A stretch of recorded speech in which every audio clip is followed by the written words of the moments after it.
कोयल सन बोल मधुर, कोयल सन बोल मधुर सुगा के तानियो, सबसे महान अपन मिथिला के धामियो, कतेक महान अपन मिथिला के धामियो।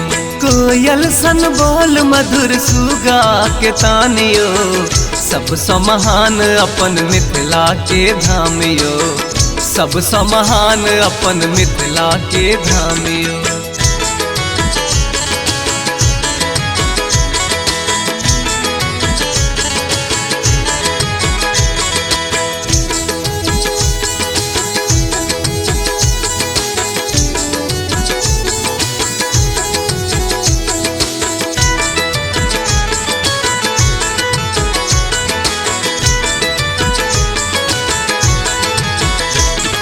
मिथिला सन प्रांगण में जानकी जनक लली,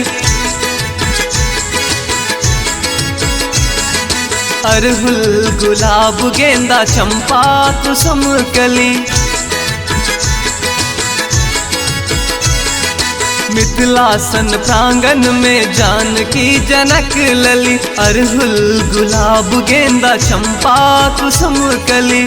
बेलक पतिया चढ़े दिन रतिया, बेलक पतिया चढ़े दिन रतिया, मस्ती न झूमै छै सारा जहानियो, सबसे महान अपन मिथिला के धामियो, कतेक महान अपन मिथिला के धामियो।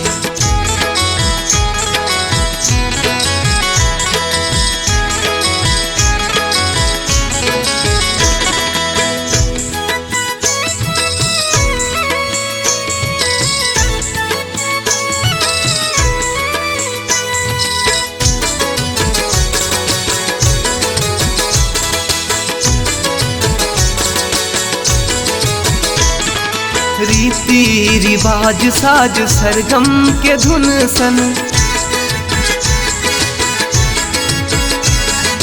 रस्म लिबास बास सुंदर सुकुन सन।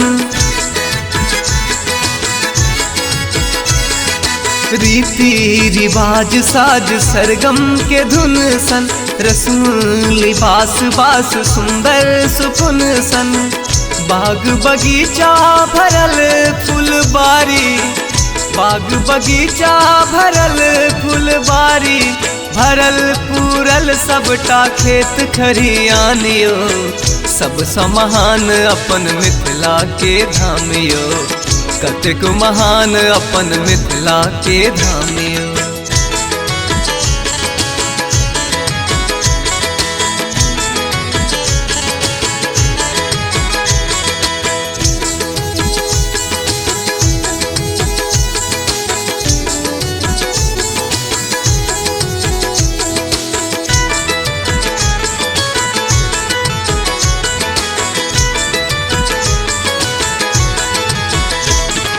चौरचन जितिया सगुन भर दुतिया,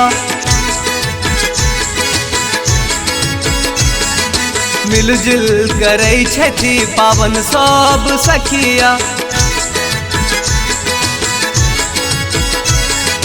चौरचन जितिया सगुन भर दुतिया, मिलजुल खेलै छथि सामा सब सखिया।